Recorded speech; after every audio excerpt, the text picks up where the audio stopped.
Hello guys, అందరూ అయితే ఎలా ఉన్నారు? మీరు బాగున్నారని చెప్పి నేనైతే ఆశిస్తున్నాను. ఒక 2 డేస్ నుంచి మూవీస్ అప్డేట్స్ అయితే నేనేమి ఇవ్వట్లేదు. ఈరోజు అయితే మొత్తం అయితే మొత్తం చూసేద్దాము. ఏంటి అంటే అఖండ 2, ఈరోజు అఖండ 2 ద తాండవ్ సాంగ్ అయితే రిలీజ్ చేశారు. ఈ మూవీ అయితే December 5 అయితే వచ్చేస్తుంది, అందరి ముందుకైతే వచ్చేస్తుంది. దీంట్లో ఇంకా బాలయ్య గారు ఒక రేంజ్లో అయితే చూసాం, మన ట్రైలర్లో చూసాం, ఒక రేంజ్లో అయితే ఉంది. సాంగ్ ప్రేమలో కూడా ఒక రేంజ్ అయితే చూపిస్తున్నారు దీంట్లో.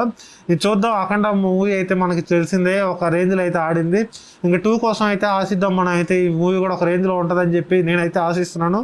నేనైతే డిసెంబర్ వరకు అయితే వెయిట్ చేస్తున్నాను, December 5 వరకు అయితే వెయిట్ చేస్తున్నాను. మహేష్ బాబు గారు అయితే ఇందాకైతే ఒక సాంగ్ అయితే వదిలారు, అది ఒక రేంజ్లో అయితే ఉంది. బాగుంది ఆ సాంగ్. సంచారి అని చెప్పేసి, సంచారి అంటే ఒక దేశాలను పట్టుకొని తిరిగే అతను, లేకపోతే కొన్ని ప్లేసులను పట్టుకొని తిరిగే అతన్ని సంచారి అంటారు.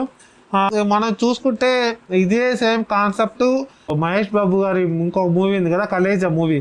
ఆ కలేజా మూవీలో కూడా అతను ఒక దగ్గర నుంచి ఇంకో దగ్గరికి వెళ్ళేసి అయితే చూపిస్తారు. ఇంకా రాజమౌళి గారు ఎలా చేశారో మనకైతే చూద్దాము. ఇంకా ఆయన మూవీ డిఫరెంట్గా ఉంటుంది కాబట్టి మనమైతే దీని నుంచి అయితే ఎక్స్పెక్ట్ చేద్దాము. నేనైతే ఒక రేంజ్లో ఉంటుంది అనుకుంటున్నాను ఈ మూవీ కూడా. మన పృథ్వీరాజ్ గారిది అయితే పోస్టర్ అయితే ఆయన బర్త్డే రోజు అయితే వదిలేరు. నెక్స్ట్ ఇంకా ప్రియాంక చోప్రా గారిది కూడా నెక్స్ట్ రాబోతుందని చెప్పి న్యూస్ అయితే వస్తున్నాయి, ఒక స్టిల్ అయితే వస్తుందని చెప్పేసి మనకైతే బయట టాక్ అయితే ఉంది. ఏమనుకుంటున్నారు కామెంట్ అయితే చేసేయండి. ఇదైతే November 15th అయితే జియో స్టార్లో అయితే లైవ్ అయితే రాబోతుంది, 6 గంటలకు అయితే రాబోతుంది.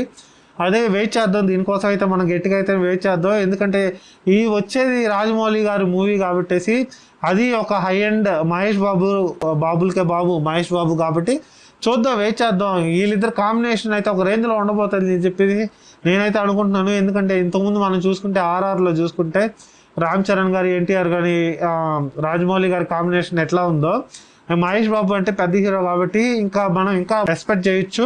చూద్దాం మనమైతే ఎక్కడి దాకా అయితే ఈ సినిమా తీసుకోబోతుందో, రికార్డులు బద్దలు పడుతుంది అయితే ఇదొకటైతే చూద్దాం. చూసుకుంటే ఈ November 14th అయితే 2 మూవీస్ అయితే OTTలోకి వచ్చేసాయి. ఒకటి అయితే తెలుసు కదా, ఇంకొకటి వచ్చేసి డ్యూడ్ అయితే 2 మూవీస్ అయితే OTTలోకి వచ్చేసాయి. సినిమా హాల్లో ఎవరైతే మిస్ అయి ఉంటారో వాళ్ళైతే సినిమా హాల్కి అదే OTTలో అయితే చూడొచ్చు అని నేను అనుకుంటున్నాను. తెలుసు కదా, మూవీ కొంచెం బాగుంటుంది, డ్యూడ్ కూడా బాగుంటుంది, 2 మూవీస్ బాగుంటాయి.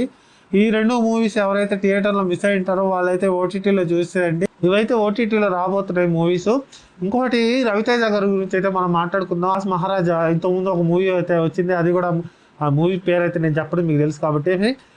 ఇంతకుముందు ఒక మూవీ వచ్చింది, అది మీడియం టాక్తో అయితే నడుస్తూ ఉంది. ఇప్పుడు ఇంకొక మూవీ అది మీడియం టాక్తో నడుస్తున్నా కానీ ఇంకొక మూవీ అయితే రిలీజ్ చేశారు, ట్రైలర్ అయితే రిలీజ్ చేశారు. ఒక మంచి కాన్సెప్ట్తో వస్తే ఇంకా బాగా జనాలు ఆదరిస్తారని చెప్పి నా అయితే ఉద్దేశం.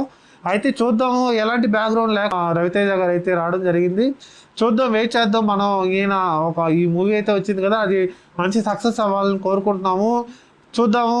దీని గురించి మీరు ఏమనుకున్నారు కామెంట్ అయితే మాట్లాడాలి. విశ్వక్ సేన్ గారు అయితే మూవీ ఫంకీ అయితే అనుదీప్ గారి కాంబినేషన్లో అయితే రాబోతుంది. అది మనం చాలా రోజుల నుంచి అయితే వెయిట్ చేస్తున్నాము. అది డిసెంబర్లో అన్నారు, డిసెంబర్ నుంచి ఇప్పుడు మళ్ళీ ఏప్రిల్కి అయితే పోస్ట్పోన్ అయింది. ఈ సినిమా కోసం అయితే ఎంతమంది వెయిట్ చేస్తున్నారు? సితారా బ్యానర్లో అయితే రాబోతుంది ఈ సినిమా. దీనికోసం ఎంతమంది అయితే వెయిట్ చేస్తున్నారో మీరు అయితే కామెంట్ అయితే చేసేసండి. మొత్తానికి అయితే ఈ వారంలో ఉన్న అప్డేట్స్ అయితే ఇవి. తెలుసు కదా, ఒకటి డ్యూడ్ 2 మూవీస్ అయితే November 14th అయితే వచ్చేస్తున్నాయి. అయితే మీరైతే మిస్ అయితే ఒక OTTలో అయితే చూసేయండి. ఈ ఛానల్ చాలా మంది చూస్తున్నారు కానీ సబ్స్క్రైబ్ చేయట్లేదు, ప్లీజ్ సబ్స్క్రైబ్ చేయండి. Thank you guys.